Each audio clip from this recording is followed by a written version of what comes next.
নমস্কাৰ বন্ধুসকল, স্বাগতম জনাইছোঁ ৱেট অনলাইনৰ নতুন এটা ভিডিঅ'লৈ। আজি মই আপোনালোকৰ বাবে লৈ আহিছোঁ 7 জুলাই 2025 তাৰিখৰ তিনিটা গুৰুত্বপূৰ্ণ অসম চৰকাৰৰ নিযুক্তি পদৰ খবৰ। ভিডিঅ'টো শেষলৈ চাব, কাৰণ এইটো ভিডিঅ'ত মই এই জবসমূহৰ ফুল ডিটেইলছ দিছোঁ। কেনেকৈ এপ্লাই কৰিব, ইয়াৰ অফিচিয়েল ৱেবছাইট কি, বা ইয়াৰ কাৰণে কি কি ডকুমেণ্টছৰ প্ৰয়োজন হ'ব। তেন্তে বলক পলম নকৰি ভিডিঅ'টো আৰম্ভ কৰোঁ। আজিৰ ভিডিঅ'টোত তিনিটা চাকৰিৰ বিষয়ে আলোচনা কৰিম। প্ৰথম চাকৰিটো হ'ল আছাম পুলিচ কনষ্টেবল পোষ্ট। ইয়াৰ 320টা পোষ্ট খালী আছে। ইয়াৰ কাৰণে যোগ্যতা লাগিব মেট্ৰিক পাছ, 10 পাছ মানে HSLC পাছ, আৰু আবেদন প্ৰক্ৰিয়াটো হ'ল অনলাইন। ইয়াৰ পিছত দ্বিতীয় চাকৰিটো হ'ল DLP UP টিচাৰ্ছ ৰিকুৱাৰমেণ্ট। 2423টা পোষ্ট খালী আছে। ইয়াৰ কাৰণে যোগ্যতা লাগিব HS পাছ বা গ্ৰেজুৱেট প্লাছ টেট লাগিব। প্ৰক্ৰিয়াটো হ'ল অনলাইন। ইয়াৰ পিছত এগ্ৰিকালচাৰ ফিল্ড এছিষ্টেণ্ট। ইয়াৰ 48টা পোষ্ট খালী আছে, আৰু ইয়াৰ কাৰণে যোগ্যতা লাগিব 12 পাছ, আৰু ইয়াৰ এপ্লাই প্ৰক্ৰিয়াটো হ'ল অফলাইন। তো বলক এতিয়া আমি চাই লওঁ ইয়াৰ ফুল ডিটেইলছ কেইটা, কেনেকৈ এপ্লাই কৰিব, ইয়াৰ বেতন কি, আৰু ইয়াৰ কাৰণে কি কি ডকুমেণ্টছৰ প্ৰয়োজন হ'ব। প্ৰথম চাকৰিটো হ'ল আছাম পুলিচ কনষ্টেবল পোষ্ট। খালী পদ 320টা। যোগ্যতা হ'ল 10 পাছ।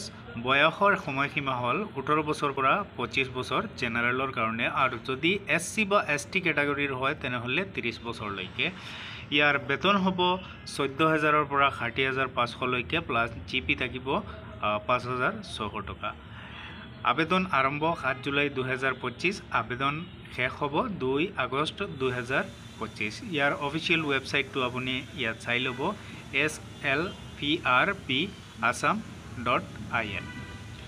আৰু ইয়াৰ কাৰণে লাগতিয়াল ডকুমেণ্টছসমূহৰ কথা মই কৈ আছোঁ। প্ৰথমতে আপোনাৰ লাগিব HSLC পাছ চাৰ্টিফিকেট আৰু মাৰ্কশ্বিট। কাষ্ট চাৰ্টিফিকেট যদি আপুনি SC ST কেটাগৰীৰ হয় তেনেহ'লে কাষ্ট চাৰ্টিফিকেট যদি আছে তেনেহ'লে দিব লাগিব। ইয়াৰ পিছত এজ প্ৰুফত আপুনি বাৰ্থ চাৰ্টিফিকেট বা এডমিট কাৰ্ড দিব লাগিব। ইয়াৰ পিছত আপোনাৰ লাগিব এখন পাছপৰ্ট চাইজ ফটোখন আপোনাৰ 30 KBৰ পৰা 50 KBৰ ভিতৰত হ'ব লাগিব, আপোনাৰ ছিগনেচাৰ। ইয়াৰ পিছত এমপ্লয়মেণ্ট এক্সচেঞ্জ কাৰ্ড। তো এমপ্লয়মেণ্ট এক্সচেঞ্জ কাৰ্ড যদি আপোনাৰ নাথাকে, সেইখন কেনেকৈ বনাব, ইয়াৰ কাৰণে মই আগতে এটা ভিডিঅ' বনাই ৰাখিছোঁ। এইটো ভিডিঅ' চাই আপুনি এমপ্লয়মেণ্ট এক্সচেঞ্জ কাৰ্ডখন বনাই ল'ব। ইয়াৰ পিছত PRC পাৰ্মানেণ্ট ৰেচিডেন্স চাৰ্টিফিকেট। PRCও যদি আপোনাৰ নাথাকে তেনেহ'লে মোৰ পুৰণা ভিডিঅ' চাই আপুনি বনাই ল'ব। 2 নম্বৰ চাকৰিটো হ'ল Assam LP and UP teacher requirement. খালী পদ হৈছে 2423টা। LPৰ কাৰণে হৈছে 1760টা, আৰু UPৰ কাৰণে হৈছে 663টা।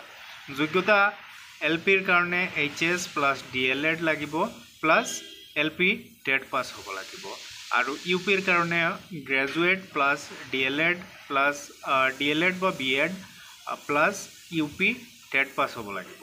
বয়সৰ সময়সীমা হৈছে 18ৰ পৰা 40 বছৰ। বেতন হ'ব 14ৰ পৰা 60,500লৈকে, প্লাছ GP থাকিব 7,400 টকা। আবেদনৰ শেষ তাৰিখটো হ'ল 31 জুলাই 2025।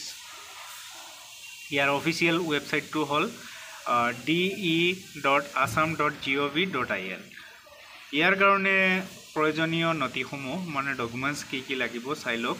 প্ৰথমতে লাগিব আপোনাৰ HS বা গ্ৰেজুৱেশ্যন মাৰ্কশ্বিট, DLED বা BEd certificate, TET pass certificate, passport photo, signature, আৰু এমপ্লয়মেণ্ট এক্সচেঞ্জ, PRC, NCC বা স্পৰ্ট বা CTET চাৰ্টিফিকেট যদি থাকে। যদি নাথাকে ইয়াৰ প্ৰয়োজন নাই। আৰু ইয়াত যে PRC হয়, PRC মোৰ পুৰণা ভিডিঅ' চাই আপুনি বনাব পাৰিব। 3 নম্বৰ চাকৰিটো হ'ল এগ্ৰিকালচাৰ ডিপাৰ্টমেণ্টৰ ফিল্ড এছিষ্টেণ্ট। খালী পদ 47টা। যোগ্যতা হায়াৰ ছেকেণ্ডাৰী ছায়েন্স যদি হয় তেনেহ'লে বেছি ভাল। বয়সৰ সময়সীমা হৈছে 18ৰ পৰা 40 বছৰ। বেতন থাকিব 12,000ৰ পৰা 52,000লৈকে, প্লাছ GP থাকিব 4,400 টকা। আবেদনৰ প্ৰক্ৰিয়াটো হ'ল অফলাইন। এইটো আপুনি অফলাইন এপ্লাই কৰিব লাগিব, অনলাইন এতিয়ালৈকে মুকলি কৰা নাই। ইয়াৰ ডিটেইলছসমূহ চাবলৈ হ'লে আপুনি didragri.assam.gov.in গৈ আপুনি চাব পাৰে ইয়াৰ বাকি যিখিনি লিংক আছে সেই লিংকসমূহ আপুনি পাবলৈ হ'লে মই ভিডিও শেষত বা ভিডিও ডেসক্ৰিপচনত মোৰ টেলিগ্ৰাম লিংক দি দিম আপুনি তাত ক্লিক কৰি চেনেলটো জয়েন হৈ যাব তো আজিৰ ভিডিওটোত মাত্ৰ এইখিনিয়ে আশা কৰোঁ ভিডিওটো চাই ভাল লাগিছে যদি সঁচাই ভাল লাগে তেনেহ'লে লাইক কৰিব শ্বেয়াৰ কৰিব আৰু ডেইলি এনেদৰে নতুন নতুন চাকৰি বা স্কলাৰশ্বিপৰ ভিডিও পাবলৈ হ'লে মোৰ চেনেলটো সাবস্ক্ৰাইব কৰিবলৈ নাপাহৰিব থ্যাংক ইউ